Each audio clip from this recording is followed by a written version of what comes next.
देखते रहिए UBN08 भोपाल से आरिफ खान ब्यूरो की रिपोर्ट। बीजेपी ने ग्वालियर में किया वर्चुअल रैली का आयोजन। ग्वालियर संभाग के कार्यकर्ताओं को अध्यक्ष BD शर्मा, मंत्री प्रद्युम्न सिंह तोमर ने किया संबोधित।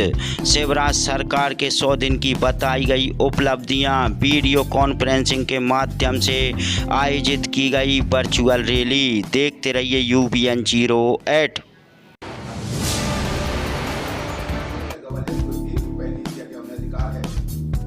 क्या मैं ये कहना चाहता हूँ, क्या भारतीय जनता पार्टी ने जो विकास काम किए हैं, आज जिस गंदे पानी से शहर जूझ रहा था, उस माननीय हमारे प्रदेश अध्यक्ष BD शर्मा जी, सांसद वहाँ के विवेकानंद सोजलकर जी और पार्टी अध्यक्ष कमल माखीजानी जी, सभी लोगों ने सबसे बड़ी आज जो बात कही, जो चिंता का विषय है कि कोरोना वायरस एक महामारी जिसका ग्वालियर चंबल में फिर तेजी के साथ पैर पसारने की जो कोशिश कर रहा है, उसको रोकने के लिए पहला हमारा उद्देश्य है कि वहाँ के लोग सुरक्षित रहेंगे तो राजनीति होगी। भारतीय जनता पार्टी का प्रथम उद्देश्य ही राष्ट्र उत्थान है, राष्ट्र का विकास है। इसलिए पहले हमने उस विषय पर अपनी बात कही है। दूसरा, ग्वालियर चंबल संभाग प्रदेश का जो विकास का चक्का थम गया था, उसको कैसे गति दी जाए, उसके लिए कार्य योजना शुरू हो गई है। जैसे गरीबों को आपको कहें कि जो गरीब अपनी अंतिम यात्रा के समय में भी उसे कष्ट होता था, तो संबल योजना बंद कर दी गई थी। देखते रहिए UBN08 आरिफ खान ब्यूरो की रिपोर्ट। कमलनाथ ने ज्योतिरादित्य सिंधिया को कहा था, कल उतरने वाले हो तो आज सड़क पर उतर जाओ।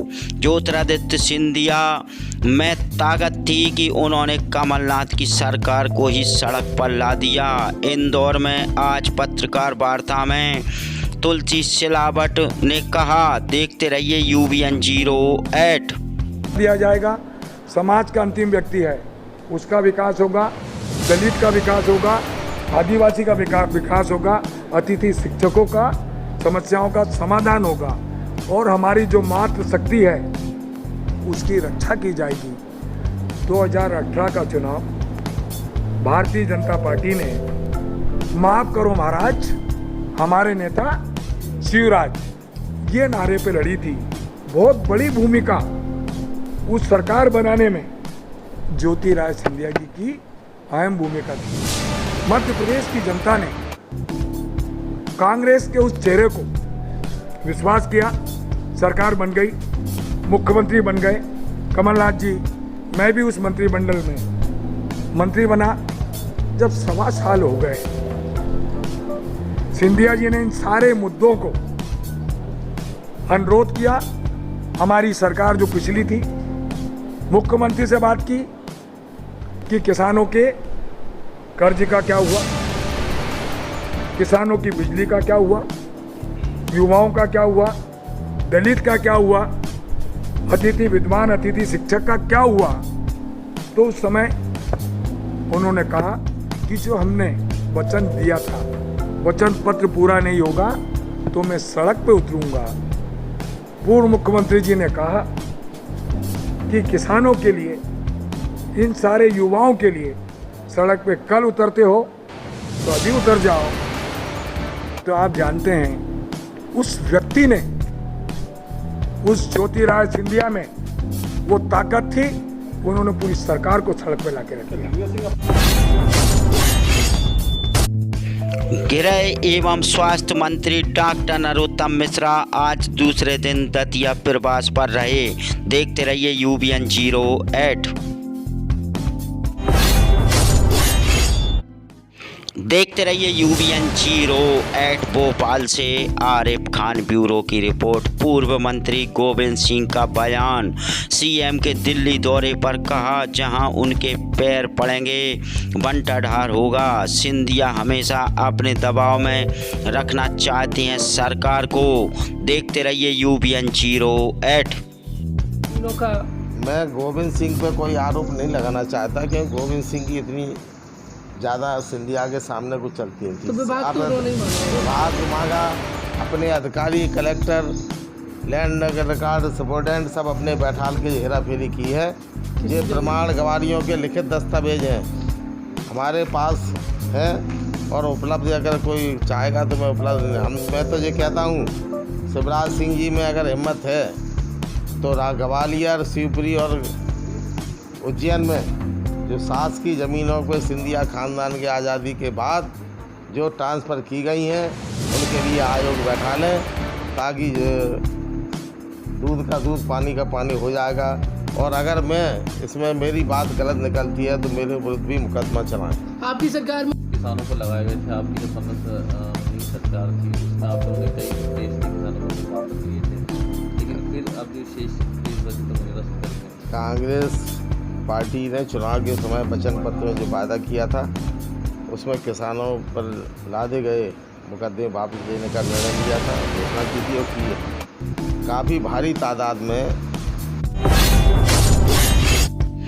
देखते रहिए UBN08 भोपाल से रिपोर्ट। पूर्व मंत्री पीसी शर्मा का बयान। बंगले पॉलिटिक्स पर पीसी शर्मा ने कहा कि 24 सीटों पर होने वाले उपचुनाव में बीजेपी का शुद्धिकरण करेगी जनता। कमलनाथ के उज्जैन दौरे के ऊपर भोलेनाथ, नीचे कमलनाथ भोले बाबा और हनुमान जी के भक्त हैं। भोले बाबा के ही दूसरा रूप हनुमान जी हैं। उज्जैन के महाकाल में दर्शन करने के बाद चुनावी अभियान की शुरुआत करेंगे। देखते रहिए UBN08। वो ये एंटाइटल्ड है कि उनको बंगले मिले, जैसे तरुण भानोट जी को दिया है दूसरा बंगला C28, तो ऐसे बाकी लोगों को भी आवंटित कर दें, एक एक करके सब खाली करके हम बंगलों में पहुँच जाएंगे। इसके साथ ही बात ये है कि एक पत्र छपा है आज समाचार पत्र में जय बिश्नोई जी का। उन्होंने कहा आप मजबूर हैं, एक मजबूर मुख्यमंत्री बताया। वो कहा कि रीवा संभाग में और जबलपुर संभाग में जहाँ ज़्यादा सीटें आई थी भारतीय में, उसका अनदेखा किया गया है। राजेंद्र शुक्ल जी को नहीं किया गया, यहाँ पर बिश्नोई जी को नहीं किया। ये सबसे एक असंतोष पैदा हुआ। यहाँ हम लोगों को समझा नहीं सकते। आप प्रभाव लो जबलपुर और रीवा संभाग का। अलग अलग कुसुम मैदानी जी कह रही हैं कि वर्चुअल रैली, फर्जी रैली ये कर रहे हैं। तो एक असंतोष पूरा का पूरा भारतीय जनता पार्टी में है, जिसका रिजल्ट आ गया समय में देखने को मिलेंगे। पहले महाकाल में दर्शन करेंगे, उसके बाद बदलाव निश्चित तौर पर कमलनाथ जी के बारे में हमारा कांग्रेस का कार्यकर्ता और मध्यप्रदेश की जनता कहते हैं कि ऊपर भोलेनाथ और नीचे कमलनाथ, और इसलिए कमलनाथ जी उज्जैन जाकर महाकाल जिसमें आस्था है, हनुमान जी में आस्था है, और हनुमान जी भी शिव जी के अवतार थे। तो निश्चित तौर पर वहाँ से पूजा करके वो बदनावर और सब जगह जाएंगे। धर्मस्य